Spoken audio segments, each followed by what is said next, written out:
Heart beat scan ఒక్క second లోనే world class 640 slide CT scan ఇప్పుడు మీ విస్టా ఇమేజింగ్ బంజారా హిల్స్ లో. ఒరిజినల్ దగ్గర కానీ ఆర్టిస్ట్ని బాగా చూసుకోవడం కానీ ఫుడ్ అందరికీ చక్కగా బాగా వచ్చిందా లేదా బాగుంటుందా లేదా యూనిట్లో చూసుకోవడం ఇవన్నీ కూడా ఆయనకి ఉంది. చరణ్ కూడా సేమ్. Okay, same.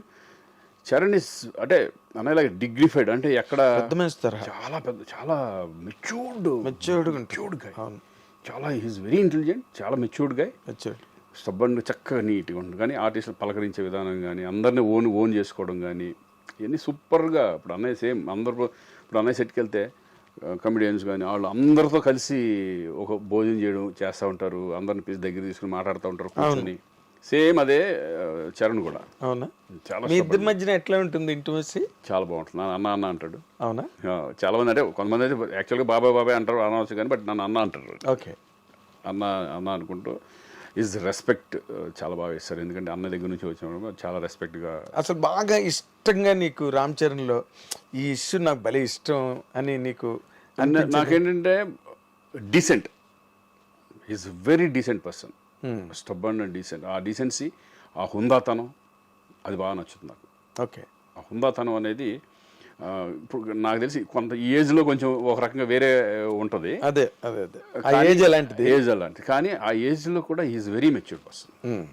ఆ మెచ్యూరిటీ లెవెల్స్ కానీ ఆ స్టబ్బనిటీ కానీ అవన్నీ నాకు బాగా నచ్చుతుంది. ఇప్పుడు మామూలుగా ఒక ఏడాది క్రితం కన్నా ఇంకో వచ్చే ఏడాది మనుషులు పెరుగుతూ ఉంటారు. అవును. ఇప్పుడు గోవింద్ అందరవాడలో చేసిన చరణ్కి ఇప్పుడు చరణ్కి డిఫరెన్స్ అనేది ఏంటంటే, నాకు అప్పుడు ఎలాగున్నాడో ఇప్పుడు అలాగే ఉంది. ఇప్పుడు ఎలాగున్నాడో అప్పుడు అలాగే ఉన్నాడు. ట్రిపుల్ ఆర్ అంత పెద్ద సక్సెస్, ఇప్పుడు స్టార్ లెవెల్కి, ఇంటర్నేషనల్ స్టార్ లెవెల్కి హాలీవుడ్ వెళ్ళిపోయినా కూడా ఆ గర్వం కానీ ఇది కానీ ఆ కించిత్ ఇది కూడా లేదు. చాలా సింపుల్గా ఉంటాడు మామూలుగా.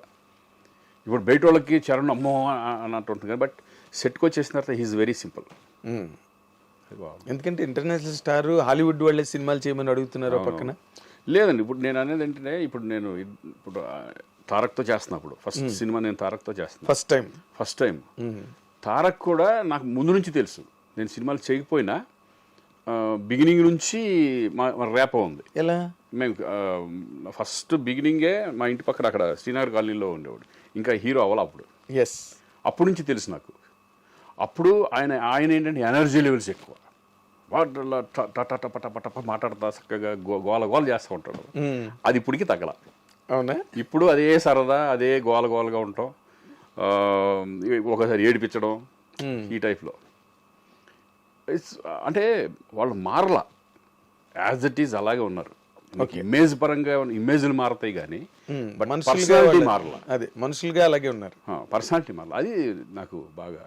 అదే ఇప్పుడున్న యంగర్ జనరేషన్ లో అందరు హీరోలతో చేసావు కదా నువ్వు. ఆల్మోస్ట్ మహేష్ బాబుతో చేయలే, ప్రభాస్ వీళ్ళతో కొంతమందితో చేయలే. అంటే స్టార్ట్ అయింది కదా నాకు, చేద్దాం మొన్న అఖండతోనే కదా ప్రారంభం. అవును, మొన్న కదా సెకండ్ ఇన్నింగ్స్. అంతే, సెకండ్ ఇన్నింగ్స్ కదా. అంతే, సెకండ్ ఇన్నింగ్స్ లాగా బోనస్ అనుకుంటాం. అంతే, బోనస్ కరెక్ట్. ఇది ఈ వర్డ్ కరెక్ట్, బోనస్. ఎందుకంటే ఊహించని మలుపు. అదేంటి, నా మెంటాలిటీలో ఏంటంటే నేను ఇండస్ట్రీలో ఉండాలి అనేది మెంటాలిటీ ఉంది కాబట్టి నేను ఇమేజెస్ కానీ వాటికి పోకుండా చక్కగా మనం ఉన్న దాంట్లో హ్యాపీ ఫ్యామిలీ సెటప్ లాగా వెళ్తున్నాం అంతే. ఎవరు అడిగినా అంటే మహేష్ బాబుతో ప్రభాస్ ఇంతవరకు ఛాన్సులు రాలేదా?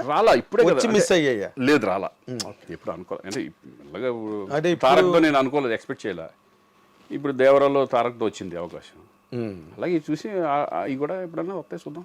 మంచిగా తప్పకుండా వస్తాయి. ఎందుకంటే అసలు బేసిక్గా నాకు ఎప్పుడు ఒక డౌట్, నేను మనం రాసే టైంలో రైటింగ్ జర్నలిజం టైంలో కూడా అడగలేదు నిన్ను, అసలు నువ్వు ఇండస్ట్రీకి రావడానికి మీ ఫ్యామిలీలో ఎవరైనా సినిమా ఇండస్ట్రీకి సంబంధించిన వాళ్ళు ఉన్నారా? అసలు లేదు. అసలు ఎందుకంటే నేను పుట్టి పెరిగింది కర్ణాటకలో. అసలు నాకు టచ్చే లేదు ఎవరు. నా రిలేటివ్స్లో కూడా ఎవరు లేరు, ఎవరు అసలు ఏం తెలీదు. ఓకే, మీదేంటి వ్యవసాయ కుటుంబమా? వ్యవసాయ కుటుంబం, రైతు కుటుంబం. ఓకే. ఫాదర్ నాన్నళ్ళు అప్పట్లో లాంగ్ బ్యాక్ అక్కడికి వెళ్ళిపోయి సెటిల్ అయ్యారు అనమాట. కర్ణాటకకి వెళ్ళి. నేను పుట్టింది అక్కడే, బ్రదరు నా తమ్ముడు అందరూ అక్కడే, నేను అక్కడే పుట్టాను. నేను పుట్టక ముందు ఒక 20 సంవత్సరాల క్రితం వెళ్ళిపోయాడు. కారణం అదే వ్యవసాయం. అప్పట్లో తుంగభద్ర మొత్తం తెలుగు వాళ్ళందరూ ఇక్కడ నుంచి ఇక్కడ అమ్ముకుంటే అక్కడ ఒక 5 ఎకరాలు 6 ఎకరాలు 10 ఎకరాలు 20 ఎకరాలు అట్లా వచ్చాయి. అలా ఇక్కడ ఇచ్చేసేసి అక్కడికి, ఎందుకంటే అగ్రికల్చరల్ రైతు కుటుంబం ఎలా ఉంటుందంటే ఎక్కడ నీళ్లు ఉంటే అక్కడికి వీళ్ళు వెళ్ళిపోతూ ఉంటారు మన తెలుగు వాళ్ళు. అవును, తెలుగు వాళ్ళు ఉన్న గొప్పదనం ఏంటంటే వ్యవసాయం ఎక్కడ ఉంటే వాళ్ళు అక్కడ ఉంటారు. అది కర్ణాటకలో మేమనే కాదు, చాలా మొత్తం తెలుగు వాళ్ళే ఉంటారు చాలామంది, అంతా మైగ్రేటెడ్. ఓకే, ఎందుకంటే వ్యవసాయం మీద అంత ఇష్టం వాళ్ళకి. అది మరి అదే జీవనాధారం కదా. జీవనాధారం ఫస్ట్ బిగినింగ్లో ఏముండేది, అంతే కదా, బిజినెస్ కాదు కదా. ఎవరన్నా సరే ఎవరి హిస్టరీ తీసుకున్నా అసలు మొత్తం టోటల్గా ఇండియావే వ్యవసాయ ఆధారితమైన దేశం. అంతేగా ఎవరైనా అక్కడి నుంచి వచ్చిన వాళ్ళే. తర్వాత బిజినెస్ సెటిల్ ఇండస్ట్రీలు ఫ్యాక్టరీలు తర్వాత వచ్చినాయి. తర్వాత ఫస్ట్ లో ఎవరైనా రైతు కుటుంబం నుంచి వచ్చిన, అలాగే నేను రైతు కుటుంబం నుంచి వచ్చినండి, రైతు బిడ్డ. నేను నాన్నకి సాయపడేవాడిని, నాగలి గట్ట అన్ని పట్టుకొని ఎడ్లు తోలటం ఇవన్నీ మొత్తం అన్నీ వచ్చు. అవునా? ఓకే, వ్యవసాయం అక్కడికి వెళ్ళి కాపలాగా ఉంటాయి కదా, దాంట్లో పడుకోవడం, కలం అంటారు, కలం అట్లలో నైట్లు మేము పడుకోవడం, నాన్నకి సపోర్ట్గా ఉండటం అన్నీ చేసేవాడు అనమాట. ఓకే, ఒక పక్కన చదువుకుంటూనే నైట్లు కాపలాకి వెళ్ళేవాడిని. ఓ వెరీ నైస్. సో అదొక లైఫ్. ఎన్నాళ్ళది? ఏది? డిగ్రీ వరకు మన వ్యవసాయం ఉండేది అక్కడ నాన్నకి. ఓకే, తర్వాత నేను ఇండస్ట్రీకి వచ్చాను, తమ్ముడేమో అమెరికా వెళ్ళిపోయాడు, అక్క అక్కడ సెటిల్ అయిపోయింది. మాదంతా ఏంటంటే కరెక్ట్గా నేను ఇండస్ట్రీకి వచ్చినప్పుడు మొత్తం మా అకౌంట్ జీరో అక్కడ. అవునా? కరెక్ట్గా నేను ఇండస్ట్రీకి ఎంటర్, తమ్ముడేమో అమెరికా వెళ్ళిపోయాడు, అక్కడ ఎంఎస్ దాంట్లో వెళ్ళిపోయాడు. ఆ టైంకి మొత్తం అంతా ఫాదరు మా ఇక చదువులు కానీ వాటికి కానీ వీటికి కానీ అన్నిట్లో చేసి మొత్తం జీరోకి అయిపోయాం. మళ్ళీ అక్కడి నుంచి మనం స్టార్ట్ అయ్యాం. అవునా? అంటే నిన్ను నార్మల్గా నాకు తెలిసినంత వరకు నీ గురించి ఏమనుకునేవారంటే బాగా బలిసిన కుటుంబం నుంచి వచ్చాడు, మిడిల్ క్లాస్, అంటే స్ట్రగుల్ కూడా పడలా, అంటే నేను తిండి లేకుండా ఉంటాం అట్లా లేదు. That's what it is. అది లేదు. ఎప్పుడు నువ్వు రాయల్ గా డిగ్నిటీగా అలా వెళ్ళిపోతుండేవాడు. నాకు ఇప్పటికీ గుర్తు, నువ్వు టీడీపీ ఆఫీసు దగ్గర నుంచి అట్లా నడుచుకుంటూ నువ్వు అన్నపూర్ణ స్టూడియోకు ఒక జీన్ ప్యాంట్ లో చేయి పెట్టుకుని నడుచుకుంటూ వెళ్ళడం నాకు గుర్తు. నేను స్కూటర్ మీద అన్నపూర్ణకి వెళ్తుంటే అదొక లైఫ్, అన్ని ఒక ఎక్స్పీరియన్స్, చెప్పుకోవడానికి ఒక హిస్టరీ ఉంటుంది మనకి. 100%. ఏదో కేక్ వాక్ లాగా వెళ్ళిపోయే జీవితంలో కిక్కే ఉంటుంది. ఇప్పుడు మనకుంది, మా అబ్బాయికి ఉండదు ఎక్స్పీరియన్స్ కానీ, అన్ని చూసి వచ్చిన వాళ్ళం కానీ, లోతుపాతులు అవన్నీ వాళ్ళకు ఉండదు.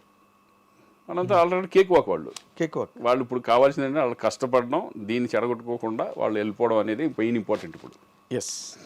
ఇప్పుడు రోషన్ మీద నీ ఒపీనియన్ ఏంటి Srikanth? Is a very hard work. Is cinema మీద ఇంట్రెస్ట్ ఉండే వచ్చేసాడు ఇక్కడికి. ఇంట్రెస్ట్ లేకపోతే బలవంతంగా మనం తోయలేం. ఎగ్జాక్ట్లీ. వాడు లీ స్ట్రాస్బర్గ్ వెళ్ళి అక్కడ డిప్లొమా చేశాడు, యాక్టింగ్ డిప్లొమా చేశాడు. అలాగే బాంబేలో ఒక దబాంగ్ 3 అని చెప్పి సల్మాన్ ఖాన్ది, ప్రభుదేవ డైరెక్షన్, 1 year అసిస్టెంట్ డైరెక్టర్గా వెళ్ళి ఫుల్ ఫిల్మ్ అసిస్టెంట్ అక్కడే ఉండి, బాంబేలోనే ఉండి అసిస్టెంట్ డైరెక్టర్గా ఫినిష్ చేసుకున్నాడు.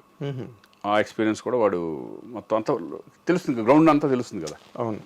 అది కావాలని వాడు కోరుకుంటేనే పంపించాను నేను కూడా. అది కూడా ఓకే. నీ ప్రోద్బలం ఏం లేదు, కానీ ఊహది కానీ ఏమి లేవు. అది మనకు తెలియదు. నువ్వు వెళ్ళు అసిస్టెంట్ డైరెక్టర్ అనలేదు.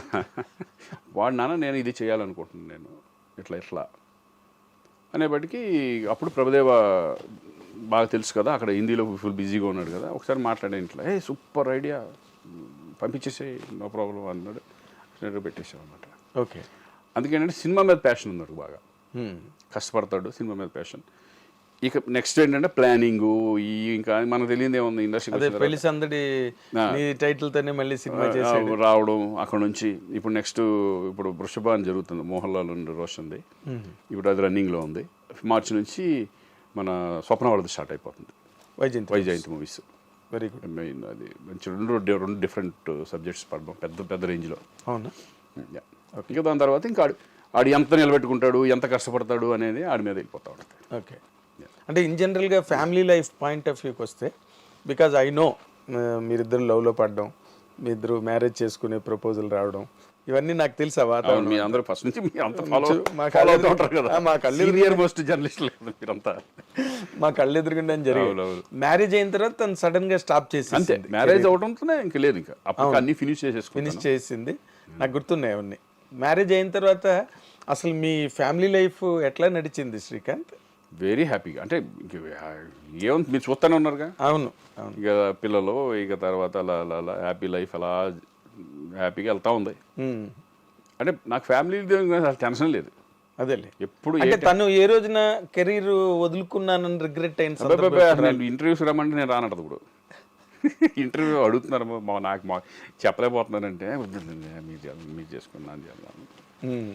ఇంకా తను ఇంకేంటంటే ఇంకా ఈ పిల్లలు ఈ పెంపకం మంచి చెడు అంటే అది అసలు యాక్చువల్గా చెప్పాలంటే అది చాలా పెద్ద ఫుల్ టైం జాబ్ అది. అవును, 24 hours. మనదేముంటుంది ఇక్కడ, షూటింగ్ ఉన్న రోజు హ్యాపీ, షూటింగ్ లేకపోతే మనం మనం మనం ఇక్కడ కూర్చొని టీవీలు చూస్తాం, ఇది చూస్తాం, ఇది చూస్తాం, కబుర్లు, ఫ్రెండ్స్ గొడవ. బట్ అది మాత్రం రెగ్యులర్ ఉండేది కదా ఇంట్లో. ఒక లేకపోతే అసలు నడవని కూడా నడవదు. ప్రతి దాని మీద కంట్రోల్ ఉండాలి, కమాండ్ ఉండాలి. ఇప్పుడు వాళ్ళు పెద్దవాళ్ళు అయిపోయిన తర్వాత పెద్ద రెస్పాన్సిబిలిటీ తక్కువ ఉంటాయి పెళ్ళిళ్ళు అయిపోయిన తర్వాత. అవును, పెళ్ళి అయ్యే వరకు వాళ్ళే చూసుకున్నారు. మొత్తం 3 పిల్లల్ని మెయింటైన్ చేయడం అంటే, అవును, చూసుకోవడం అంటే అంత ఈజీ కదా అది. అవును, 3 లైఫ్లు, 3 పిల్లలు అంటే. అసలు పాప గురించి. పాప ఏమో ఇప్పుడు కెనడాలో చదువుతుంది, Vancouver UBC, university of British Columbia. Okay. దాంట్లో మార్కెటింగ్ ఇది చేస్తానమాట, ఎంబీఏ. ఓకే. అక్కడ ఎంబీఏ వేరే అంటారు, ఎంబీఏ అనరు, but equivalent under graduation, equivalent qualification అంతే, బీబీఎం లాగా. అదే ఆ పాప ఇంకా అక్కడే సెటిల్ అయిపోతుందేమో కదా. అక్కడ ఇంట్రెస్ట్ లేదు సెటిల్ అవ్వాలని, బట్ 4 years ఎడ్యుకేషన్ బాగా చదువుతుందను. Okay, rank student.